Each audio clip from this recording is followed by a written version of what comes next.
Calma aí. Cara, eu ainda não consegui terminar de montar aqui o setup, tá uma bagunça aqui, enfim. Mas eu queria reagir a um vídeo, né, recente do Lucas Paquetá, não é o jogador de futebol do Flamengo, mas daqui, acho que todo mundo conhece ele aí do casal REC. E ele postou um vídeo no canal dele, né, recentemente, o futuro do audiovisual depois do vídeo do Neymar. Esse vídeo do Neymar, inclusive, que eu consegui vender um dele, né, viralizou bastante, e eu já consegui colocar um dinheirinho no bolso, graças a esse vídeo do Neymar, feito aí com IA. Consegui vender ele um vídeo desse, Neymar ali, bem seguindo aquele script do Neymar mesmo, consegui vender por R$ 500. Então eu vou reagir aqui o vídeo dele, acredito que ele vai falar um pouco sobre essa questão de inteligência artificial, vídeo gerado por IA, no audiovisual, como isso impacta nosso trabalho, como isso impacta nosso mercado como um todo e também o consumo, né? Então eu vou assistir o vídeo aqui com vocês e vou pontuando, claro que fazendo as minhas considerações.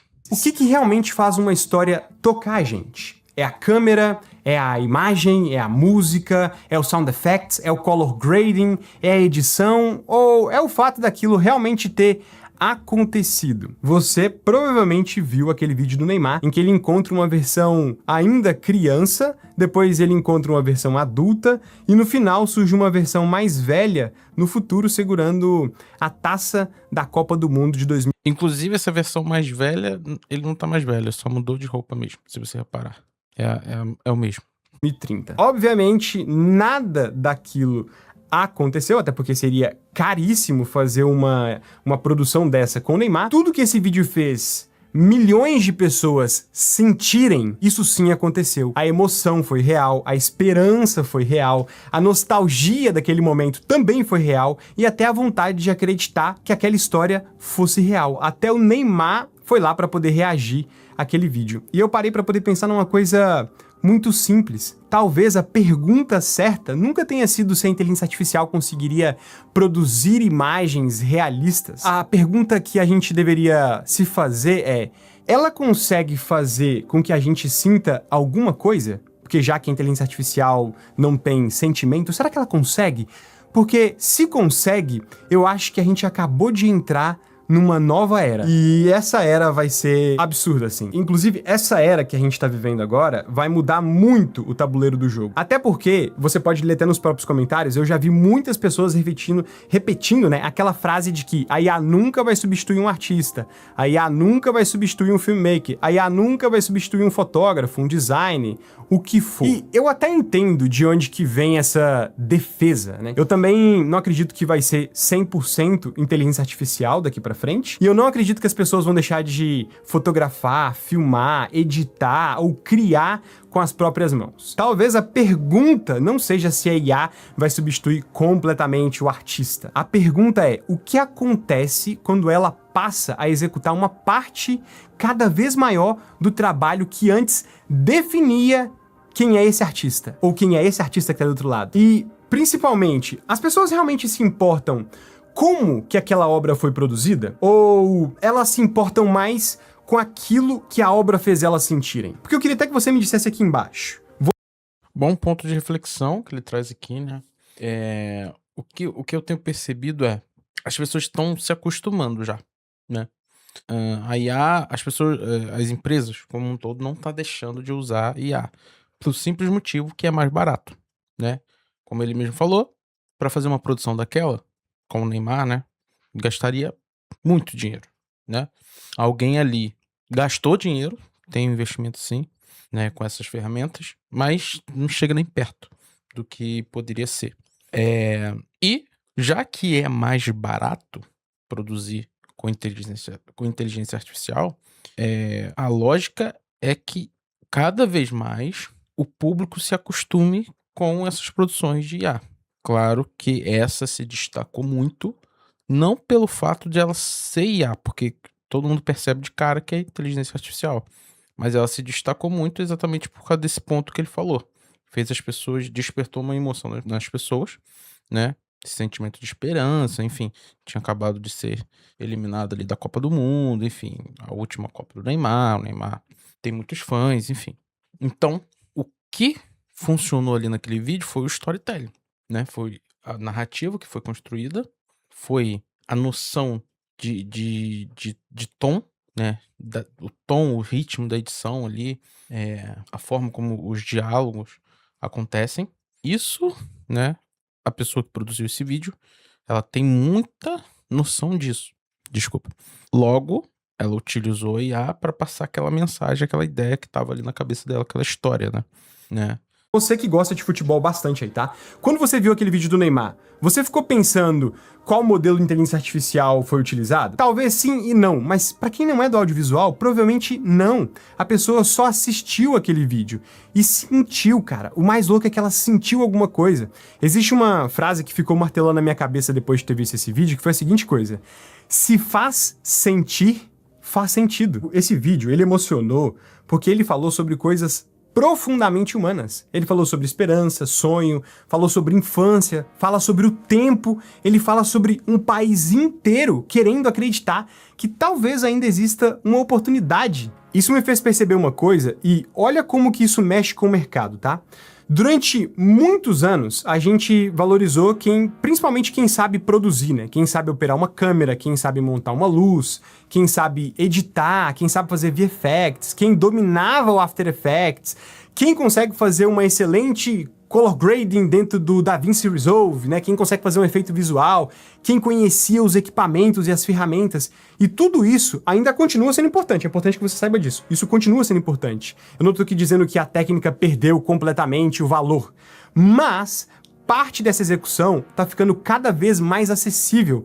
E quando a tecnologia começa a assumir partes da execução, o valor migra para outro lugar. A autoria não desapareceu, ela mudou de lugar, sacou? Antes, uma das principais perguntas era: como que eu consigo produzir isso? Como que eu consigo fazer isso? Agora eu acredito que a pergunta seja: por que isso deveria existir? Por que essa história precisa ser contada? O que eu quero provocar em alguém? Qual que é a ideia por trás dessa imagem? O que essa cena tá me dizendo? E eu acredito fortemente que é por isso que tem muita gente que sofre no mercado de audiovisual. No mercado mais abundante, ela sofre muito porque ela faz o que todo mundo consegue fazer.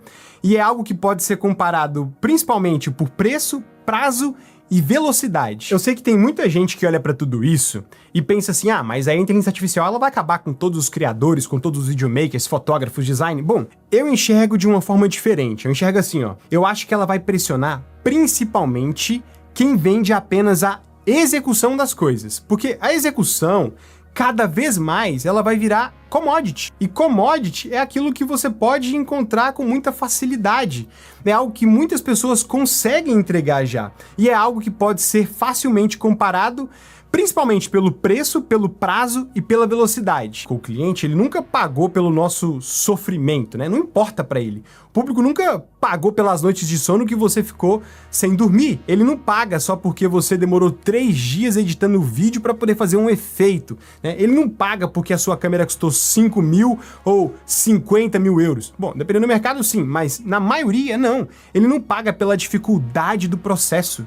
Ele paga pelo valor que ele recebe e também que ele percebe, tá? No final, o cliente ele quer saber: isso aí que você fez, ele resolveu meu problema? Ele vendeu mais? Comunicou mais? Aqui eu entendo, aqui é legal essa fala dele sobre percepção de valor, e ele deu até uma ênfase no valor que o cliente percebe, né? Para você fugir dessa ideia de commodity, você realmente tem que aumentar o seu valor percebido do seu trabalho, né? E tem várias formas de você fazer isso. Uma delas, que é o que eu trago aqui no canal, já se inscreve aí se você gostar desse tipo de conteúdo, que é você criar conteúdo. Se produzir conteúdo, você aumenta o seu valor percebido, né? Então, isso é uma sacada interessante. Claro que tem outras formas também. Você se formar, você ter uma formação, você estudar, você aplicar, enfim. Tem formas de você aumentar esse valor percebido. Tem muitas formas, na verdade, de você aumentar esse valor percebido, mas uma que eu mais gosto é você produzir conteúdo, né? Isso comunica, passa a mensagem.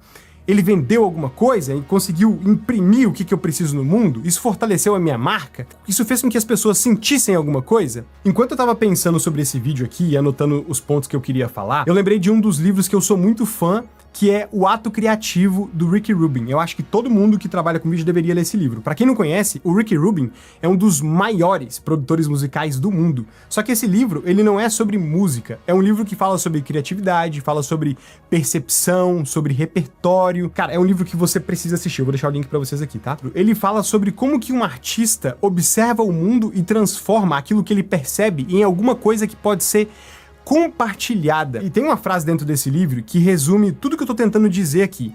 Não importa, tá? Olha só, anota aí, tá? Não importa quais ferramentas você utiliza para criar. O verdadeiro instrumento é você. A câmera pode mudar, o software que você edita pode mudar, o seu computador pode mudar, a inteligência artificial, inclusive, pode criar coisas que alguns anos atrás eram impossíveis de serem feitas, ou então custariam muito caro, mas o instrumento que opera tudo isso continua sendo você. É você quem observa. É você que tá do outro lado que seleciona. É você que... Eu vou deixar ele concluir, mas muito foda isso. Por isso que é importante você aumentar repertório. Você, como artista, as pessoas não vão contratar mais o seu vídeo, elas vão contratar o seu olhar. Elas vão pagar e enxergar valor no seu olhar. Você precisa buscar essa diferenciação, né? Se você não quiser atuar ali só na guerra de preços e tudo mais, que a gente já vive hoje, antes mesmo de ter inteligência artificial, né? Pensando em editores de vídeo, né? Sente as coisas. É você que decide qual imagem representa melhor a ideia que você tem. Outra reflexão que esse livro traz também é sobre procurar o que você percebe e que ninguém à sua volta tá percebendo, né? O que você vê que ninguém vê, cara? Porque pra mim, isso é autoria. E é importante que você saiba que não é necessariamente você inventar algo que nunca existiu. Até porque até o vídeo do Neymar foi uma referência. Tudo é uma referência. É você conseguir olhar pro que todo mundo tá vendo e encontrar uma perspectiva que ainda não foi mostrada. É sobre isso, tá? A gente tá entrando num momento agora, cara, que produzir imagens impressionantes nunca foi tão fácil, tá? Nunca foi tão fácil. Você consegue criar um cenário que não existe, você consegue mudar a iluminação de uma cena, você consegue criar personagens, você consegue simular movimento de câmera, cara, num nível de precisão que, mesmo que você treinasse muito com gimbal, você não conseguiria. Isso é só a pontinha do iceberg, a gente tá só começando. Uma pergunta que eu acho que todo mundo deveria saber responder agora é: se produzir imagens incríveis é simples e de forma abundante, o que é raro, né? O que se tornou raro agora? Porque quando as imagens abundantes, elas deixam de ser complexas de se produzir, o que fica escasso? Na minha percepção é o olhar, o que você vê do mundo. Isso sim se torna escasso. É por isso que eu venho tanto falando sobre autoria.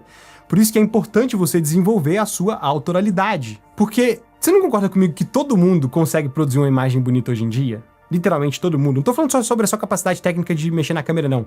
Produzir uma bela imagem hoje em dia é muito mais simples, cara. O que vai mudar é que todo mundo pode produzir uma imagem bonita, uma imagem com alta qualidade, mas nem todo mundo vai ter repertório para poder pensar no além. Nem todo mundo vai ter bom gosto, visão, sensibilidade, direção, timing, capacidade de conseguir conectar ideias em mundos completamente diferentes. Falo muito sobre contar histórias porque, pra mim, o storytelling não é só uma técnica pra poder deixar o seu vídeo mais bonito. O storytelling, cara, ele é o que organiza tudo. É o que conecta uma imagem na outra, é o que transforma uma informação em significado, é o que faz com que alguém continue assistindo o seu vídeo até o fim. É o que faz com que a marca, né, uma marca seja lembrada, é o que permite você pegar uma ideia que existe só na sua cabeça e fazer com que uma outra pessoa possa navegar por ela. Agora me parece que ele tá entrando num caminho aqui de querer me vender um curso a qualquer momento, né? Vamos lá. E esse é um dos maiores motivos do porquê eu coloquei um curso inteiro de storytelling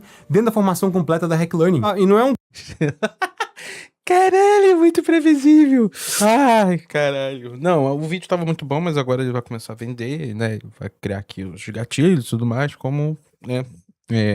Uma das minhas críticas. Esses grandes... Acho que não tá errado também, não tem nada de errado ele vender o curso dele e tudo mais. Eu arrumei mais ou menos aqui, mas, cara, tá uma bagunça isso aqui. Porque eu tô montando aqui o setup de gravação pro YouTube e, enfim, tá uma bagunça. Então aqui eu botei um monte de livro aqui pra eu usar de tripé, enfim. Eu não preciso nem falar muito, eu concordo com tudo que ele disse ali. Antes mesmo dele falar, eu já tinha comentado, né? Tanto que ele usou até as palavras olhar, repertório, enfim, que eu já tinha discursado antes. Então, concordo com tudo que ele disse aqui. Se você gostou desse vídeo, se inscreva. Me diz aqui o que você achou desse react. Se inscreva no canal. Tamo junto. Valeu. É isso.